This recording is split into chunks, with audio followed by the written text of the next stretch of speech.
Hey guys, what's up? And today I'm going to be going through my beginner's guide to Skul the Hero Slayer, what upgrades to focus on, and some tips and tricks I picked up along the way. Hopefully this guide will help you. First off, we're going to be going over the upgrades. Obviously, having them all is great, but when you're unsure of what to upgrade next, I hope this will give you some clarity. Skul's upgrade patterns are divided into three paths: Skull, Bone, and Spirit. Spirit upgrades are mostly going to be items and extra stuff. There is a final slot that's probably going to be added in a future update. Bone is focusing on more physical aspects. Skull is going to be more on damage and specifically swapping in later upgrades. First, you probably want to go with thick bone and then fracture prevention. Fracture prevention is going to get your max HP up by 50. This might not seem super important, but it is actually super good. So I'd recommend trying to get fracture prevention first. Then I'd get thick bone and marrow transplant all the way up to max to get that base damage in. After that, it's really your choice what you want to do. If you really like using skills, you can always use Spirit Acceleration. The downside to this is that it's not as useful during boss fights if the boss isn't summoning little things for you to kill. Quick Dislocation is always great. It's honestly one of my favorite things because that swap is going to be super powerful, especially once you get some higher grade skulls and along with some other upgrades. Ancestral Fortitude is okay, but Ancient Alchemy is definitely one of the better upgrades. I would recommend getting at least one of these. When it says scroll items, it means when you are in this menu, these items down here, you can sell them for gold. And basically, the second level will just mean you can sell them for twice the gold. So that is great because you can just get more items. That's all amazing. Flexible Spine, I would definitely recommend getting like a level in this because it makes dashing much more viable. You're going to take way less damage. Calcium Injection, honestly, is not that great. It's definitely nice because it gives you a very small amount of cooldown because all of your other skills are going to be cooling down that half second faster, sort of. It's okay, not that great, but it is definitely pretty good. Then Exoskeleton Reinforcement. This thing is amazing. It is, basically, you're just going to be getting, not only when you're swapping, which you're going to be doing more often if you have quick dose location, you're also going to be generating a health shield, which is great. Taking less damage is always nice. And then if you manage to preserve that health shield, you're decreasing your swap cooldown even more. And basically, this really helps if you're going more swap heavy. Reassemble is very nice. I would recommend at least a level of this. It goes from 30 to 60%, I believe. Having a level in Reassemble, it will only resurrect you once, but it is super helpful getting you further in the game. Sorry about that. Okay, so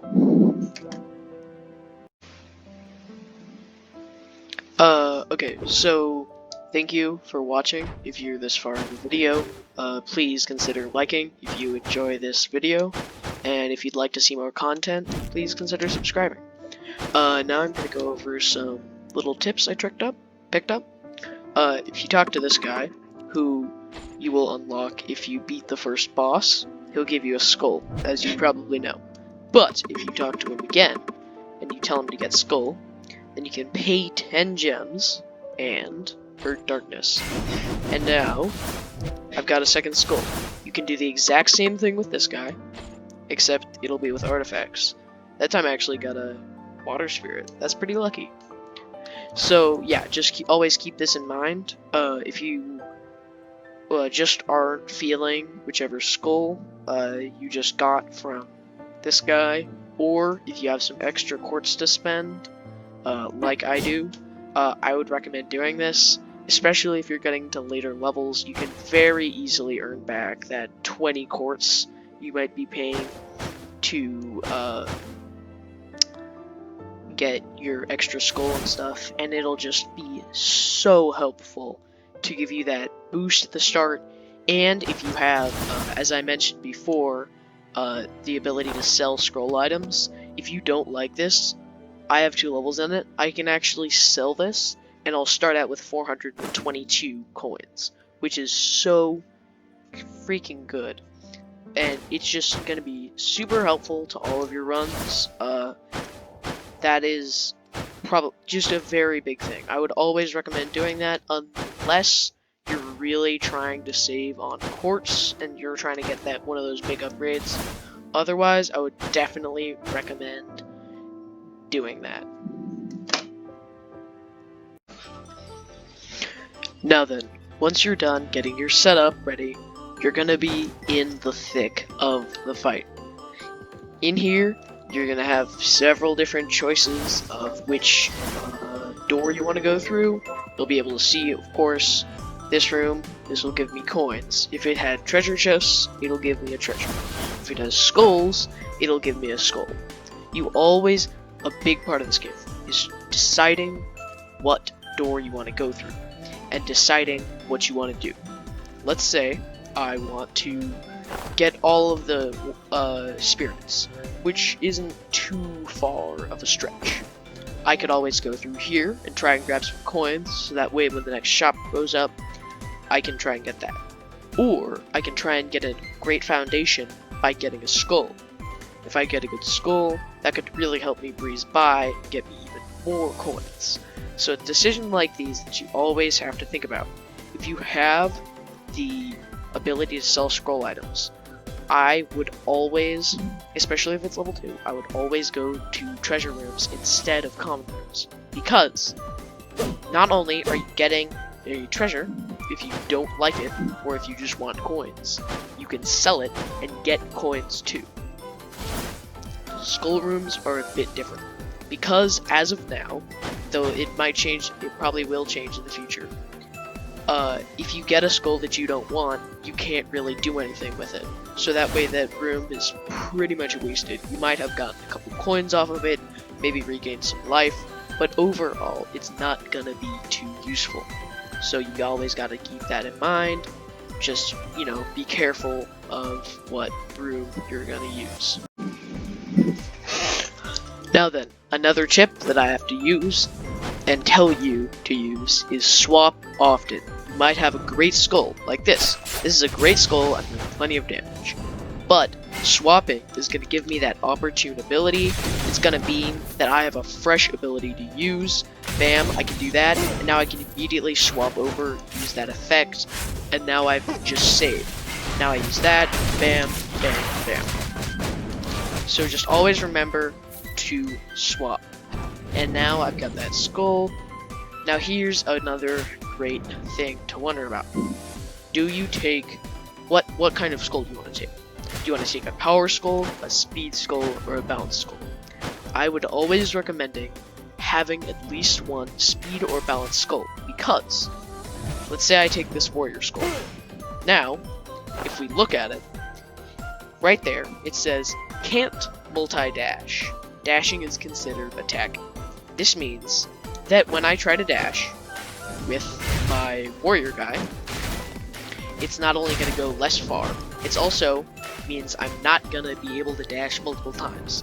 So I'm just moving a lot less, and that is super, super not good if I'm trying to do well in boss fights. Now, against normal enemies, it can be fine. In fact, power skulls are great for attacking multiple targets. That's probably what they're best at. But I would always take a balance or speed, because then, specifically a speed, because then for boss fights and mini boss fights, and just in general, now you have a great choice, and basically you can just dodge stuff, take less damage. That's what it's all about. I think just something that you should, like a really great mantra to live by is just, or not to live by, but to play by is, you can't do damage if you're dead. So, it doesn't matter if you're not doing 1,000 damage every hit. If you're not taking damage, and you're just doing minimal damage, it might not be as fun, maybe, as doing big hits, and I'm not saying you can't do big hits, but if you're not taking damage and you're just doing small stuff, it's way better in the long run. at taking like more damage, but also dishing more out, because that means it's more sustainable. So powers are great, but just remember to use them with some, I don't know, mitigation. Just be careful how much you want to use them.